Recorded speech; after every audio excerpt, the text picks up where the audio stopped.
okutongoza obukiiko bwa Patriotic League of Uganda kukolirwa hambuga nkuru za district ya Kakumiro kandi Brian Kaboyo olumeya w'orurembo rwa Hoyuma niwajwekire abakuru kuruga mu office ya PLU. Make sure that people understand why they need to love their country and have the commitment to serve the country beyond personal interests.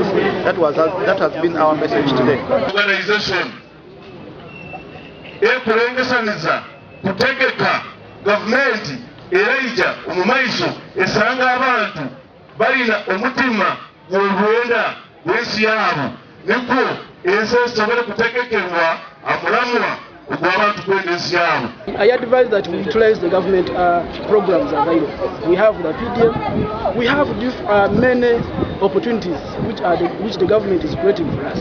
Let's utilize them. RDC wa Kakumiro retired Major David Matovu ashabira abantu ba Kakumiro kuhamya hamwe n'okushajika entebe y'ekanisa z'ekigombe kya NRM. Miliyoni kumwaga mwatano buli muluka Kakumiro kumwaga abena bakusigaba gende lyabwe babata